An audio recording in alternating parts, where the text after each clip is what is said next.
75 seconds till Tae-suk's car explodes. The 4 bicycles race down the winding hill road of Bukhansan Village like a colorful tornado of chaos and laughter. I told you aliens built the pyramids.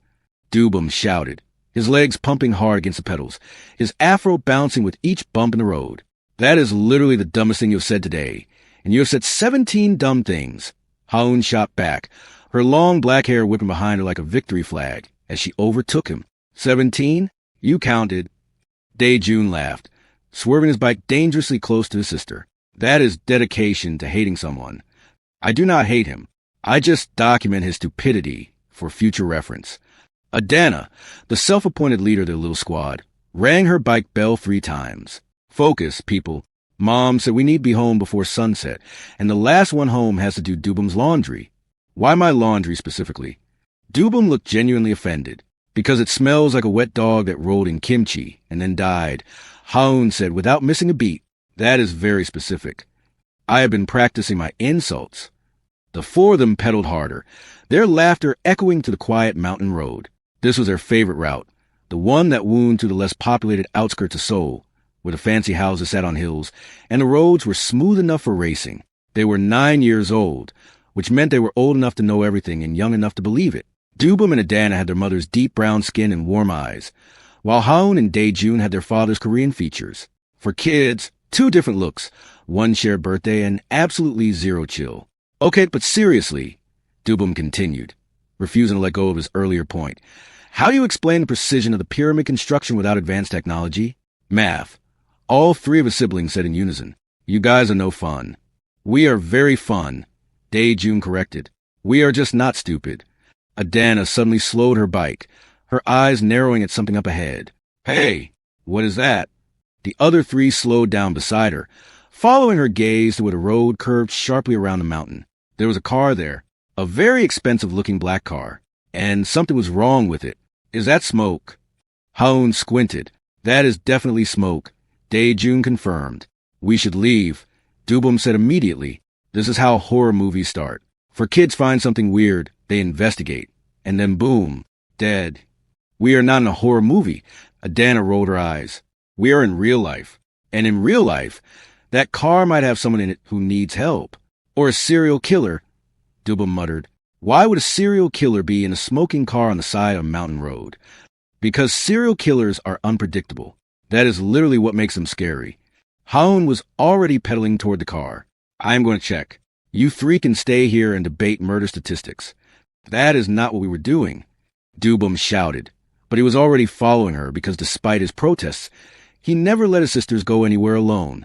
The 4 of them approached the car slowly, their bikes coming to a stop about 10 feet away. The smoke was getting thicker now, curling up from under the hood in dark, angry wisps. This is bad, Dae-jun whispered. Really bad. There's someone in there. Adana gasped, pointing at the driver's side window. Through the smoke, they could see a figure slumped over the steering wheel. Oh my God, there's actually someone in there. The car made a sound then. A horrible, groaning, metallic sound that made all 4 of them freeze. That sounded like the car is about to explode, Dubum said, his voice unnaturally calm. How do you know what a car about to explode sounds like? Haun demanded. I watch a lot of action movies. Okay, we need to get him out. Adana was already running toward the car, her small hands reaching for the door handle. Help me? We are 9, Dubum shouted, but he was right behind her. The door would not open. The man inside was bleeding.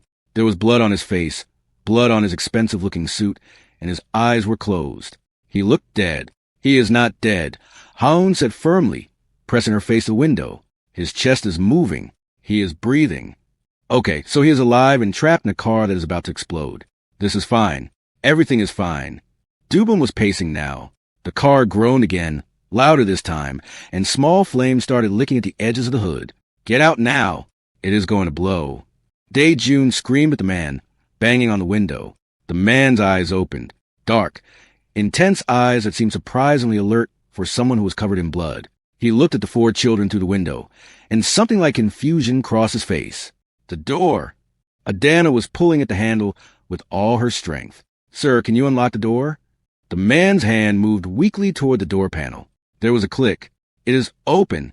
Everybody grab him. What happened next would become family legend.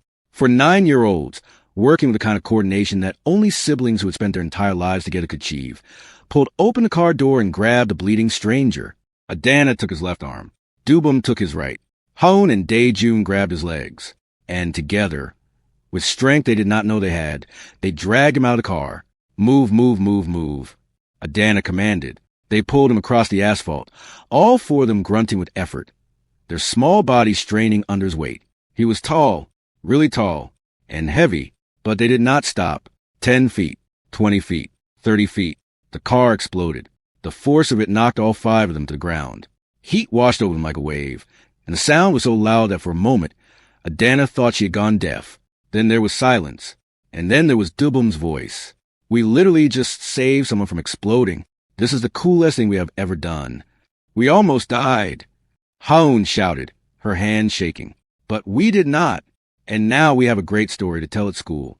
Priorities, Dubum. Your priorities are insane. The man they had saved was unconscious again. His body sprawled on the road between them.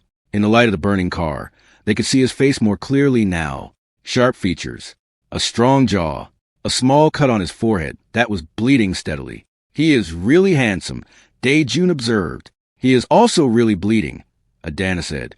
We need to call Mom. Now! I have her number memorized. Haun was already pulling out the small flip phone. Their mother made them carry for emergencies. This definitely counts as an emergency. The phone rang twice before their mother answered. Haun, is everything okay? You should be almost home by now. Mom, we need you to come to the curve on Mountain Road, the big one near the Lee house. Why? What happened? Haun looked at her siblings, then at the unconscious man, then at the burning car. Well, it is kind of a long story. Kayamika Okonkwo was having a normal Tuesday until she was not. She had been in her home studio, finishing up the sketches for a furniture design commission when her phone rang. A private client in Gangnam wanted a custom dining set, and they were paying enough that she could finally upgrade the kids' bikes from barely holding together to actually safe. Being a furniture designer in Seoul was not the easiest path, especially for a black woman from Lagos who had somehow ended up raising quadruplets alone in a foreign country. But Kayamika had never done easy. Easy was boring. Easy did not build character. Her studio was her sanctuary, a converted room in their modest but comfortable house in Bukhansan Village, filled with sketches, with samples, and the organized chaos of creativity. She had moved here 9 years ago, pregnant and alone, determined to build a life for herself and the 4 tiny humans growing inside her. And she had done it. Maybe not perfectly, maybe not easily, but she had done it. Then Haun called and said something about a man in a car and bleeding and an explosion, and Kayamika's normal Tuesday became something else entirely. She broke approximately 7 traffic laws getting to the mountain road. Mom's here. Dubum shouted when her car screeched to a stop. Kayamika jumped out, her heart pounding so hard she could feel in her throat. The first thing she saw was her children, all 4 of them, standing, breathing, alive. The relief that washed over her was so intense, it almost knocked her down. Are you okay? Are any of you hurt? Let me see your hands. Let me see your faces. She was grabbing them, turning them around, checking for injuries like a woman possessed. We are fine, Mom, Adana said, surprisingly calm for a 9-year-old who had just survived an explosion. But he is not. Kayamika finally looked at the man on the ground. Her heart stopped. Then it started again, beating harder than before, because life was apparently not done surprising her today. She knew that face. She had spent 10 years trying to forget that face. 10 years building a life that had nothing to do with that face. And now here it was, bleeding on a road in front of her children. Mom! Dae-jun tugged at her sleeve. Do you know him? Call an ambulance, Kayamika said, her voice steadier than she felt. Now. Already did. Haun held up her phone. They said 10 minutes. 10 minutes. She could handle 10 minutes. Kayamika knelt beside the man, her hands hovering over him as she assessed his injuries. The cut on his forehead was not deep. There was blood on his shirt, but she could not tell where it was coming from. His breathing was steady, which was good. Who is he? Adana asked, kneeling beside her mother. I do not know. It was a lie. A big, fat, necessary lie. Because the truth was not something she could explain on a roadside next to a burning car while her children watched with curious eyes. The truth was complicated. The truth was a single night 10 years ago. The truth was the reason her children looked the way they looked. The truth was that Kong Tae-suk was lying unconscious in front of her, and she had absolutely no idea what to do about it. His car exploded, Dubum said, gesturing dramatically at the burning wreckage. We pulled him out before it happened. We saved his life. You did good, Kayamika said, because that was the most important thing. Her children had saved someone. They had been brave and selfless and absolutely insane, and she was going to have a very long talk with them about running toward danger instead of away from it. But right now, she was just grateful they were safe. The ambulance arrived 8 minutes later. 2 paramedics jumped out, assessed the situation, and loaded the unconscious man onto a stretcher. Are you family? One of them asked Kayamika. No, my children found him. We are heroes, Dubum clarified. The paramedic smiled. You are. We will take him to Severance Hospital. The police will probably want statements. Kayamika nodded, watching as they loaded the stretcher into the ambulance. Just before the doors closed, the man's eyes opened again. For one brief moment, he looked directly at her. Recognition flickered in his gaze. Then the doors closed and he was gone. Mom. Adana's voice was quiet. Are you okay? Kayamika took a deep breath, then another. Then she turned to face her children with the brightest smile she could manage. I am fine. Now let's get you all home and cleaned up, and then we're going to have a very serious conversation about what you do and do not do when you see a car on fire. Run toward it and save people? Dubum guessed. The exact opposite of that. The kids loaded their bikes into the back of her car, chattering excitedly about their adventure. Kayamika drove home on autopilot, her mind racing. Kong Tae-suk, after 10 years, bleeding on a mountain road that just happened to be 5 minutes from her house. What were the chances? And more importantly, what was she going to do about it? Their house was a 2-story Hanok-style home that Kayamika had fallen in love with the moment she saw it. It was not big, but it was cozy. Wooden beams, traditional architecture mixed with modern touches, and a garden in the back that the kids had turned into their personal kingdom. She had bought it with the money from her first big commission back when the Quadruplets were 3 years old, and she had somehow managed to design a coffee table that caught the attention of a famous interior designer. Things had snowballed from there, slowly but steadily. Now, at 34, Kayamika had a reputation, small but growing, clients who trusted her vision, a wait list that gave her the freedom to choose her projects. She was not rich, but she was not struggling either. She was exactly where she wanted to be, except for the whole father my children just showed up bleeding in front of them thing. I call first shower. Dubum shouted as they tumbled through the front door. You always call first shower. Haun protested, because I am the fastest. Being fast at calling shower does not mean you deserve it. Actually, that is exactly what it means. Kayamika watched her children argue their way up the stairs, her heart full despite the chaos in her mind. These 4 tiny humans were the best thing she had ever done, the best thing that had ever happened to her, and they had no idea that the man they had saved tonight might be the reason they existed. She sank onto the living room couch, pressing her palms against her eyes. Think. She needed to think. 10 years ago, she had been a 24-year-old design student in Seoul, finishing her master's degree at Hangik University. One night, celebrating the end of finals with friends, she had met a man at a rooftop bar. He was handsome, confident, mysterious in a way that should have been a red flag, but was instead annoyingly attractive. They talked all night, about art, about life, about dreams. He said he was in business. She did not ask what kind. One thing led to another. She never got his last name. He never got hers. They parted ways in the morning with a kiss and a vague promise to meet again that neither of them kept. 6 weeks later, Kayamika found out she was pregnant with quadruplets.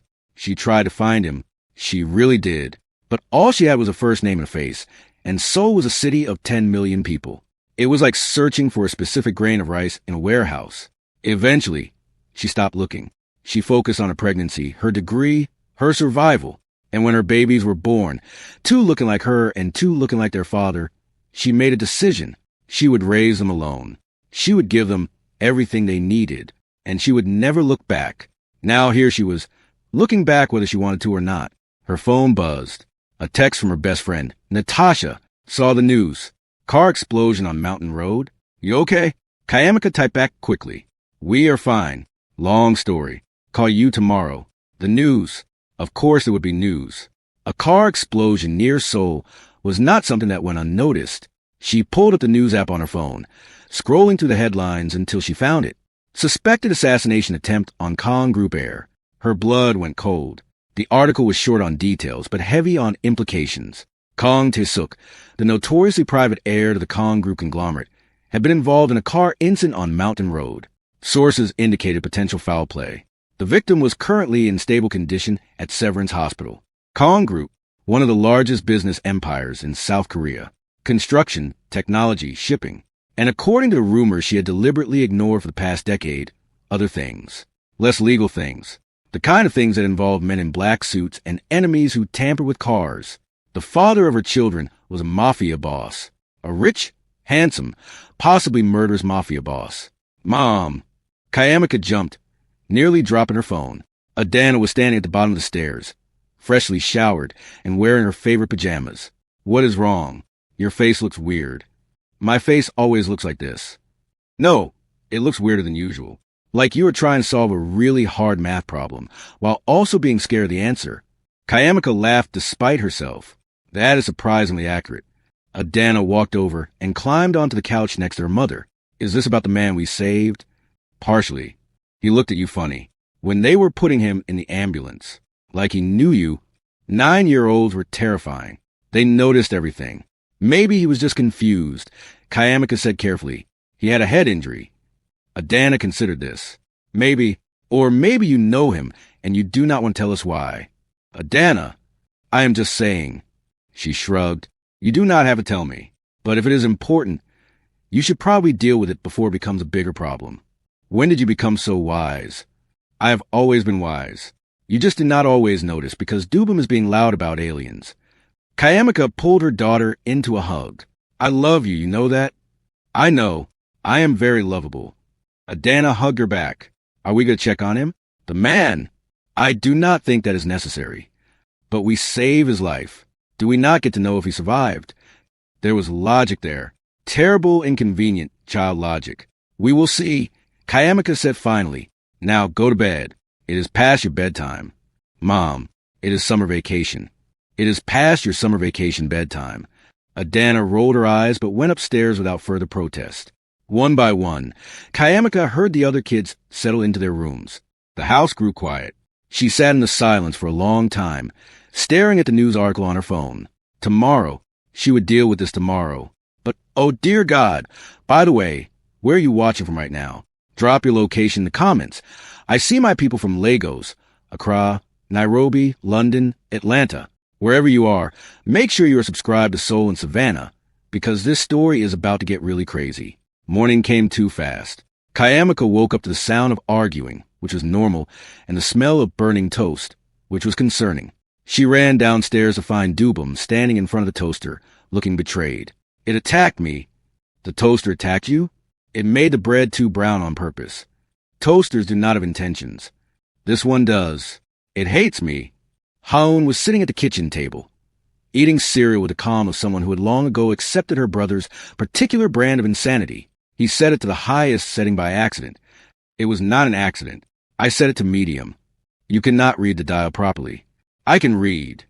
Not convincingly. Kayamika took the burned toast, threw it away, and made new ones while her children continued their morning chaos. Dae-jun was still half asleep, mumbling something about homework that did not exist because it was summer. Adana was reading a book at the table, completely tuned out from everything around her. This was normal. This was her life. And she was not going to let one unconscious mafia boss change that. Then her phone rang. Unknown number. She answered it carefully. Hello, is this Kayamika Okonkwo? A woman's voice, crisp and professional. Who is asking? My name is Secretary Park. I am calling on behalf of Kong Tae-suk. He would like to thank the individuals who saved his life last night. Kayamika's grip tightened on the phone. How did you get this number? Mr. Kong has extensive resources. He was hoping to meet with you and your children today to express his gratitude personally. That is not necessary. He insists, and I decline. There was a pause on the other end. Then, Mr. Kong thought you might say that. He asked me to tell you that he remembers you from 10 years ago, and he would very much like to talk. Kayamika's blood turned to ice. He also asked me to mention, Secretary Park continued, that he noticed an interesting resemblance between himself and two of the children who saved him. The kitchen suddenly felt very small. I will send a car at noon, Secretary Park said. The address is already known to us. I hope to see you soon, Miss Okonkwo. The line went dead. Kayamika stood frozen in her kitchen, surrounded by the chaos of breakfast, her entire world shifting beneath her feet. Mom. Dae-jun was looking at her with concern. You look like you saw a ghost. Worse, she muttered. I think I am about to see your father. Our father, for heads, snapped toward her in unison. Kayamika closed her eyes. This was going to be a very long day. The car that arrived at noon was black, expensive, and had tinted windows that screamed important person inside. It looked wildly out of place in their quiet neighborhood. That is so cool, Dubum breathed. It is intimidating, Haun corrected, which I am sure is the point. Kayamika had spent the morning debating whether to go at all. On one hand, running away was very appealing. She could pack up the kids, drive to Busan, start a new life as a fisherman. It was a solid plan. On the other hand, Kang Tae-suk already knew where they lived. He had resources. If he wanted to find them, he would. Better to face this head-on than to spend the rest of her life looking over her shoulder. Also, the kids were annoyingly curious. So he might be our dad? Adana had asked approximately 15 times this morning. I will explain everything after we meet him. That is not an answer. It is the only answer you are getting right now. The driver opened the car door for them. Inside, it was all leather seats and quiet luxury. The kids piled in with the enthusiasm of children who had never been in a car this nice. There are snacks. Dubum discovered a small refrigerator built into the console. Actual snacks. Do not eat everything, Kayamika warned, though she knew it was useless. The drive to Severance Hospital took 20 minutes. 20 minutes of the kids exploring every button in the car. 20 minutes of Kayamika's anxiety building to absolutely insane levels. When they arrived, Secretary Park was waiting for them in the lobby. She was a tall woman in a perfectly tailored suit, with a face that gave absolutely nothing away. Miss Okonkwo, children, please follow me. They followed her through the hospital, past the regular rooms and into a private wing that looked more like a hotel than a medical facility. Security guards nodded as they passed. Nurses stepped aside. He is very important, Haun observed. Apparently, Kayamika muttered. They stopped in front of a door. Secretary Park knocked twice, then opened it. The room inside was huge, private, filled with flowers and get well cards and the kind of medical equipment that looked extremely advanced. And in the bed, propped up against pillows, was Kang Tae-suk. He looked better than he had last night. The cut on his forehead was bandaged. His color was better. But his eyes, those dark, intense eyes, were exactly the same. Miss Okonkwo, he said, his voice deeper than she remembered. It has been a long time. Apparently not long enough. The corner of his mouth twitched. Still sharp. Still breathing. Thanks to my children. His gaze shifted to the quadruplets, who were standing in a row like they were about to be inspected. His expression did something complicated as he looked at them. Something that might have been wonder, or pain, or both. 2 of them look like you, he said quietly. And 2 of them look like you. Yes, I am aware. You never told me. I did not know how to find you. You gave me a first name and a kiss. Not exactly useful information. I looked for you. That surprised her. You did. For months. But you had already graduated by the time I started searching. Your records were sealed. Privacy laws. Good to know my university protected my information. I hired private investigators. Nothing. He shook his head. And now here we are, 10 years later, because my children pulled me out of a burning car. They did not know you were their father. But you did. When you saw me, I suspected, and you still came today. You did not give me much choice. Sending cars and making threats. Not threats. Invitations. They felt very similar. Dubum raised his hand. Excuse me. Hi, I am Dubum. Are you actually our dad? Kang Tae-suk looked at the boy, at his curious eyes and his fearless posture and his complete lack of intimidation. It appears that I am. Cool. Do you have a helicopter? Dubum, Kayamika hissed. What? It is a valid question. Kang Tae-suk actually smiled. A real smile that transformed his entire face. I have 3. 3. All 4 kids gasped. We are never getting the focus on anything else now, Kayamika muttered. Thanks for that. Hashtag Batch B. The hospital room felt smaller, with all 6 of them in it. Or maybe it just felt that way because the tension was thick enough to cut with a knife. So, Adana said, crossing her arms in a way that was disturbingly similar to her mother. You are our father. You did not know we existed. Mom did not know how to find you. And now you are in a hospital because someone tried to kill you. She paused. Did I miss anything? Kong Tae-suk raised an eyebrow. That was remarkably concise. I am remarkably smart. I can see that. What happened to your car? Haon asked. Explosions do not usually happen by accident. You are correct. Someone tampered with the brakes and rigged an explosive to the engine. When the brakes failed and I crashed, the impact triggered the device. That is very specific knowledge. Dae-jun observed. Your enemies are very thorough. Unfortunately. Who wants to kill you? Dubum asked with a casual tone of someone asking about dinner plans. Many people. That is concerning. It is part of my profession. Kayamika stepped forward, which brings us to the conversation we actually need to have, away from the children. I want to stay. Dubum protested. Secretary Park will take you to the cafeteria. They have an entire ice cream section. That changed things. The kids followed Secretary Park out of the room with the speed of children who had been promised frozen desserts. When the door closed, Kayamika turned to face Tae-suk. I know who you are. I assumed you would figure out eventually. Kong Group heir, businessman, and according to certain very reliable sources, something else entirely. The rumors about my family's connections to organized crime are greatly exaggerated. Are they? Some of them. Which ones? The ones that matter. Kayamika walked closer to the bed. Let me be very clear about something. Those children downstairs are my entire world. I have raised them for 9 years, without any help. I have built a life for us, a good life, and I will not let anyone, not even their biological father, put them in danger. Tae-suk met her gaze steadily. I would never hurt them. Someone just tried to kill you. What happens if they come back? What happens if they find out you're children? No one will find out. You found us within 12 hours of meeting us. Do you really expect me to believe your enemies are less capable? He was quiet for a moment. You are right to be concerned. I am always right.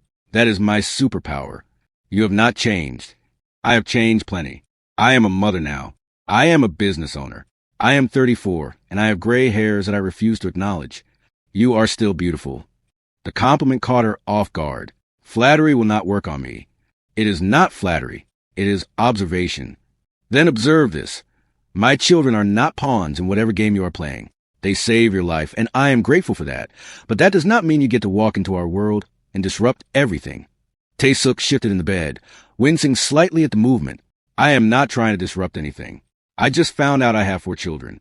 Forgive me if I need a moment to process that. Process all you want. Just do it from a distance. You want me to stay away? I want my children to be safe. They would be safer with my protection. Your protection is what got your car blown up. My car was blown up because I was alone, because I had no one watching my back, because I spent the last 15 years building an empire with no one to share it with. His voice dropped. I am not asking you to trust me. I know I have not earned that, but I am asking you to give me a chance. To know them, to protect them, to be something more than a stranger who shares their DNA. Kayamika stared at him, at this man who had haunted the edges of her memory for 10 years, who had given her 4 children and never known it, who was lying in a hospital bed because someone wanted him dead. Why should I believe anything you say? Because despite everything, you came here today. You could have run. You could have hidden. But you brought them to meet me. That tells me something. It tells you I'm stupid. It tells me you believe in giving people chances, even when it is hard. She hated that he was right. 1 week, she said finally. You have 1 week to prove that you are not a danger to my children. 1 sign of trouble, 1 hint that your enemies are getting close, and we disappear.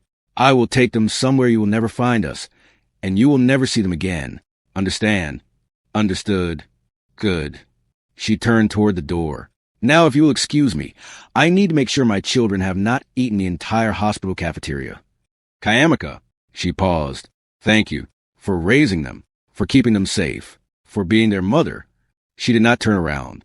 They are the best thing that ever happened to me. I did not do it for you. I know. That is why I am thanking you. She walked out without another word. The next few days were, to put it mildly, absolutely insane. Kong Tae-suk was released from the hospital 2 days after their meeting. He had wanted to visit them immediately, but Kayamika had insisted on a more gradual approach. You cannot just show up at our house like you belong there. Where should I show up then? Somewhere public, neutral, where the children can feel comfortable and I can call security if you try anything suspicious. You want to call security on me? I want to have the option. They compromise on a family-style restaurant in Hongdae, neutral territory, public enough to feel safe, private enough to have actual conversations. The kids, predictably, had approximately 1 million questions. Do you really have 3 helicopters? Was Dubum's opening line, yes. Can we ride in one? If your mother approves. All 4 kids turned Kayamika with pleading eyes. We will discuss it later, she said firmly. That means maybe. Haon whispered triumphantly. Tae-suk watched the exchange with something like fascination, like he was trying to memorize everything about them. The way Adana argued with logic that was too advanced for a 9-year-old. The way Dubum turned everything into a joke. The way Haon observed before she spoke. The way Dae-jun quietly made sure everyone was comfortable. They are remarkable, he said to Kayamika while the kids were distracted by the dessert menu. I know. How did you do it alone? I did not always do it alone. I had help, friends, community. She stirred her tea, but I was always her only parent. That part was just me. I wish I had known. I wish you had left your phone number. He laughed. A real, genuine laugh that surprised her. Fair. I am always fair. Another superpower. How many superpowers do you have? Many. It is exhausting being this talented. His eyes crinkled. Still funny, too. I have to be. Have you met my children? They inherited my sarcasm and multiplied it by 4. By the way, for those of you still watching, where are you from? Drop your country in the comments. I love seeing all the different flags in there. And if you're not subscribed to Seoul and Savannah, what are you doing? Hit that subscribe button because part 2 of this story is going to make you cry, laugh, and maybe throw your phone at the wall. I am not joking. Things are about to get real. The week passed faster than Kayamika expected. Tae-suk visited 3 more times. Always in public places. Always with security hovering discreetly in the background. Always with that same look on his face, like he could not quite believe these children were real. The kids warmed up to him faster than she expected. He taught me about investment portfolios. Adana announced one evening, "You are 9. It is never too early to understand compound interest. I worry about you. You should worry about Dubum." He asked for a motorcycle. He what? Meanwhile, Haon had discovered that Tae-suk knew traditional Korean calligraphy and had convinced him to teach her. Dae-jun had found a shared interest in architecture and had apparently spent an entire afternoon discussing building designs. Her children, her isolated, carefully protected children, were bonding with their father, and Kayamika did not know how to feel about it. You like him, Natasha said during their weekly video call. Natasha was Kayamika's best friend from university, a Ghanaian woman who had married a Korean man and now ran a successful bakery in Itaewon. She was also annoyingly perceptive. I do not like him. You definitely like him. He is the father of my children. That does not mean I like him. Kayamika, I have known you for 12 years. You like him? He is a suspected criminal. Suspected, not convicted. Big difference. Natasha, I am just saying, the way you talk about him has changed. You used to say that man like you were spitting out poison. Now you say his name like it is normal, like he belongs in your sentences. I hate you. You love me, and you like him. Accept it.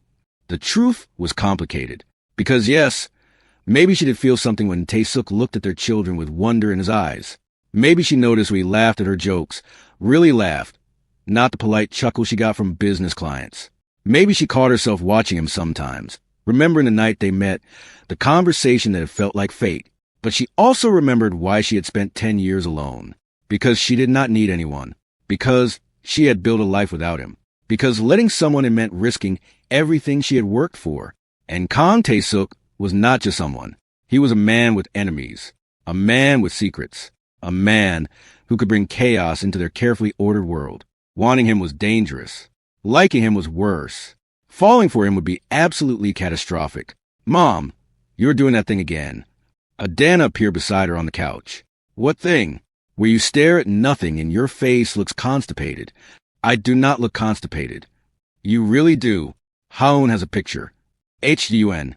It is for documentation purposes. Haon shouted from upstairs. Kayamika dropped her head into her hands. I raise monsters.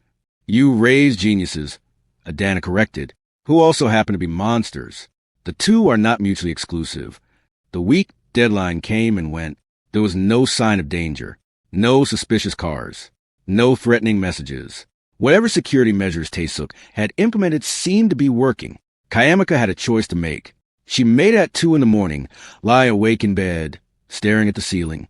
She would give him another chance, not because she trusted him completely, not because she had forgotten her fears, but because her children deserved to know their father, because they were happier than she had seen them in years, because maybe, just maybe, this could work. She texted him at 2:15. Fine, you passed the test. Now what? His response came 30 seconds later. Now we figure out the rest together. Together was a big word. It started small. Dinners at their house instead of restaurants. Weekends where Taesuk would show up with gifts that were somehow both extravagant and perfectly chosen. A rare manga collection for Dubum. Art supplies for Hoon. Architecture books for Daejun. A leather-bound journal for Adana to record her observations. You are spoiling them, Kayamika said, though she could not quite make herself sound disapproving. I have 9 years of spoiling to catch up on. That is not how parenting works. Then teach me. And somehow she did. She showed him how Dubum needed to be challenged or he got bored. How Hoon processed emotions through art. How Daejun was quieter but noticed everything. How Adana needed logic, not authority, to follow rules. She taught him about bedtimes and homework and the specific way each child liked their sandwiches cut. And in return, he showed her things she never knew she needed to see, like the look on her children's faces when their father came to pick them up from summer camp, like the way Dubum straightened up when Taesuk walked into a room, try to look taller, like the way Hoon smiled when Taesuk praised her calligraphy. Her children had been happy before, but now they were complete. The night it happened started like any other. Taesuk had come over for dinner. The kids had gone to bed. And somehow, Kayamika found herself on the couch next to him, watching a movie neither of them was really paying attention to. Why furniture design? He asked suddenly. Excuse me? You could have done anything. Fashion, interior design, architecture. Why furniture specifically? She thought about it. Because furniture is where life happens. People sit on chairs while they talk about their dreams. They eat at tables while they make decisions. They sleep in beds while they fall in love. She paused. I wanted to create spaces where important moments could happen. He was looking at her with that intensity that made her nervous. You think about things deeply. I think about everything deeply. It is exhausting. I imagine it would be. Is that why you became, whatever you are, because you wanted important moments? I became what I am because my father did not give me a choice. His voice was matter-of-fact. But I stayed because I found a way to make it mine. To use the power for things that matter. Things that matter? Housing projects in underserved neighborhoods. Scholarships for students who cannot afford university. Medical clinics in rural areas. Things the public side of Con Group handles. Funded by the other side. She blinked. You use crime money for philanthropy? I use business money for philanthropy. The source of that money is complicated. That is certainly one way to describe it. I am not a good man, Kayamika. I will not pretend to be. But I am trying to be better. Especially now. He looked toward the stairs where their children slept, especially for them. She did not know what to say to that, so she said nothing. The silence stretched between them, warm and comfortable in a way silence had never been with anyone else. Then he spoke again. You know what I remember most about that night? 10 years ago. The drinks? We had a lot of drinks. Your laugh. You laughed at something I said, and I thought, this is the most beautiful sound I've ever heard. I wanted to spend the rest of my life making you laugh. That is very romantic. Is it working? I have not decided yet. He smiled. Fair enough. She should have left it there. Should have said good night and gone to bed and maintained the careful distance she had been keeping. Instead, she said, I remember your eyes, the way you looked at me like I was the only person in the room, like everything else was background noise. You are. That is a dangerous thing to say. I specialize in danger. Clearly. He moved closer, not touching, just closer. Can I say something dangerous? You seem determined to, so go ahead. I have thought about you every day for 10 years. I have compared every woman I met to a stranger I spent one night with, and none of them came close. Not one. Her heart was beating too fast. Tae-suk, I know you do not trust me completely. I know I have not earned it. But I need you to know that this is not temporary for me. You are not a responsibility or an obligation. I am what? Everything I did not know I was looking for. The kiss was inevitable. It happened between one breath and the next. His lips on hers, soft at first, then deeper. Her hands finding his shoulders. His hands in her hair. 10 years of distance collapsing into something urgent and inevitable. When they finally broke apart, she was breathing hard. That was dangerous. He sounded almost hopeful. I was going to say unexpected. Was it really, though? She thought about all the looks, all the lingering touches, all the moments where she had caught him watching her with that intensity. Maybe not. He laughed softly. I will take maybe. Things changed after that. Not dramatically, not in ways that children could see, but in small ways that meant everything. Hands that touched longer than necessary. Looks that said more than words. Kisses stolen in the kitchen while the kids were distracted. It was the most alive Kayamika had felt in years.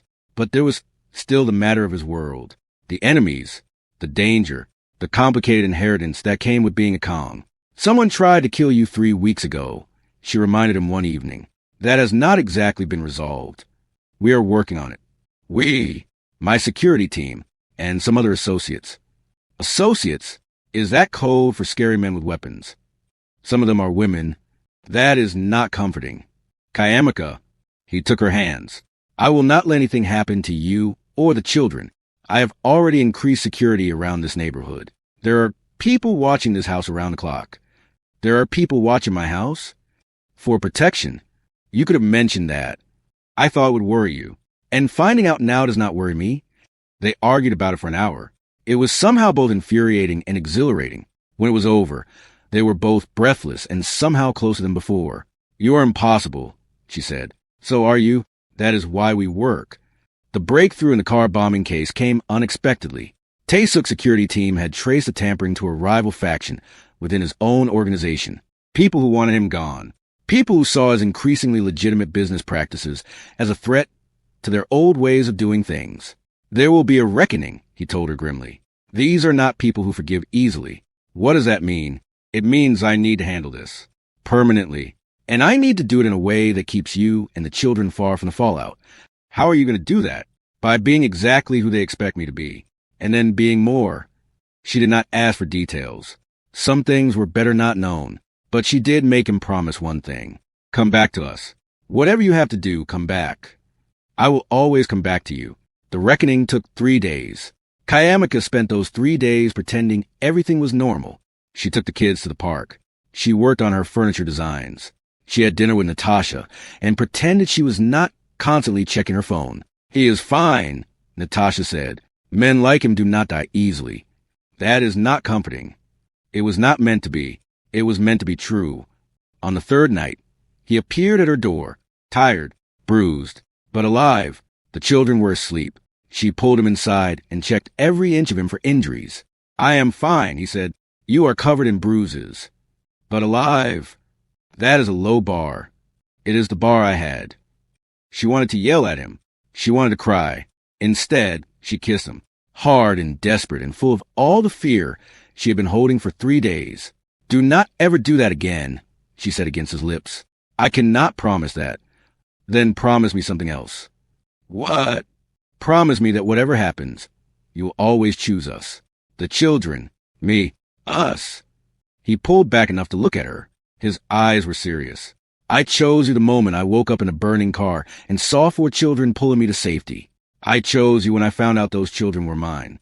I chose you every day since. He touched her face. You are my family, and I protect what is mine. That was very gangster of you. I am a gangster.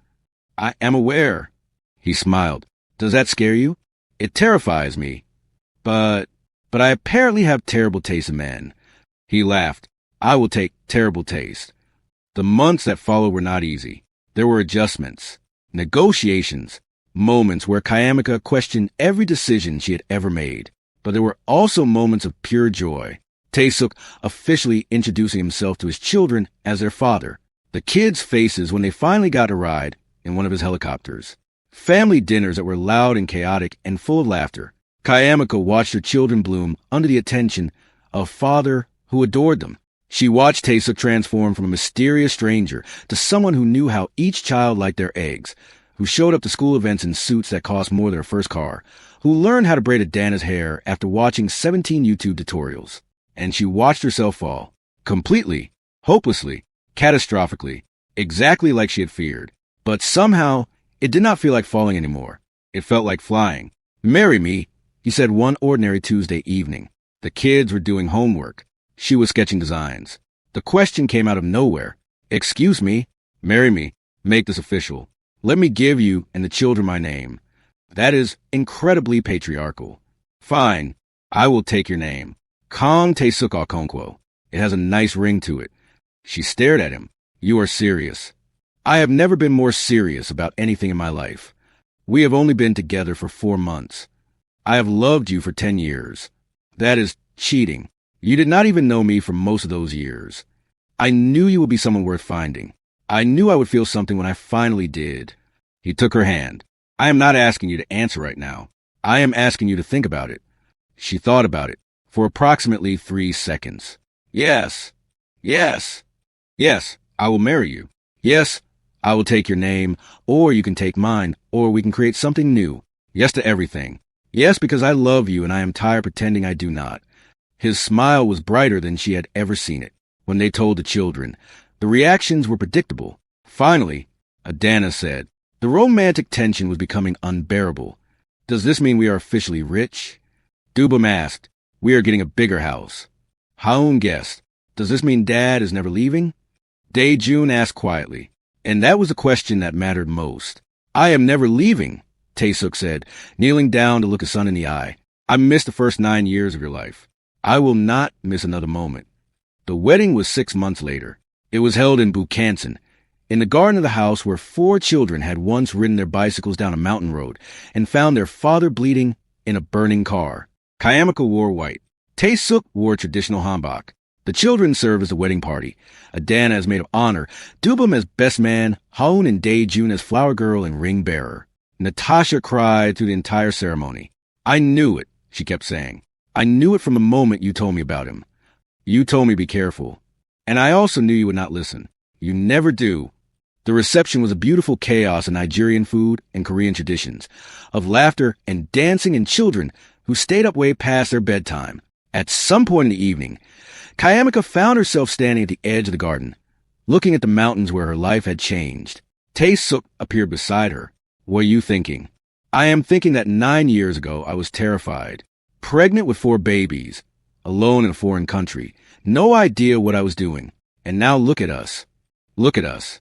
I built a life, a good life, and then you showed up and made it even better. You saved my life. Technically, the credit goes to you. The credit goes to our children. They're the ones who dragged you out of that car. Our children." He tested the words like they were something precious. "I like the sound of that.